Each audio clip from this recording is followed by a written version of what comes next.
ए होछंती नुआपड़ा स्वर्गीयगुड़ा गाँवर 70 वर्षीय राम सिंह पटेल।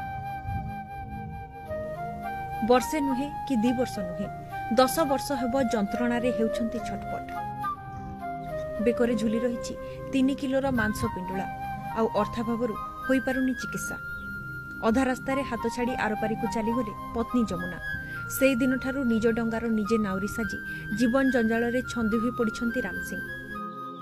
गाँ मुंडरे थिबा गछ को सहारा करी काटुछंती तांकर बाकी जीवन। 10-15 वर्ष हो गला क्या छोट कर बाहरला हमर तो हाथ किसी नहीं तार लगे आम दुखटा बढ़ी गला आमर खावा पीवा असुविधा बा टंका पैसार असुविधा सबुतिर असुविधा बोलिक आमर एति दुखटा बढ़ी गला। एमती आम देखबार 10-15 वर्ष हो गला ना जे खाई नहीं पार्बार शुई नहीं पार्बार किसी कर नहीं पार्बार खूब कष्ट होचे पाखे पैसा नहीं पदर नहीं किसी नहीं। राम सिंह 2 पुओ अछंती हेले गरीबी पंकु कर देछि तांको। निज पेट पोषिबा पई मूल लागुछंती दुहे।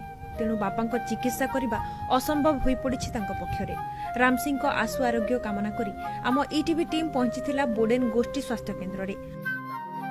तदंत करी राम सिंह को प्राथमिक चिकित्सा परे जिला मुख्य चिकित्सालय नुआपड़ा को पठाइबार प्रतिश्रुति दैछंती डाक्टर।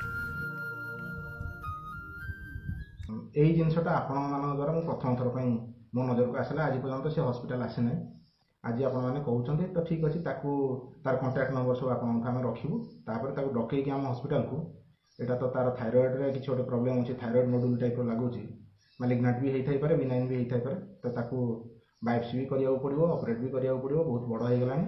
ए होचंती स्वर्गीयगुड़ा गाँव 70 वर्षीय राम सिंह पटेल। बेकरे 3 किलोग्राम मांस पिंडुला आज को 10 वर्ष है झुली रही। अर्थ अभाव राम सिंह पटेल चिकित्सा हो पारुना। राम सिंह पटेल को सरकारी सहायता जरूरी हो पड़ी।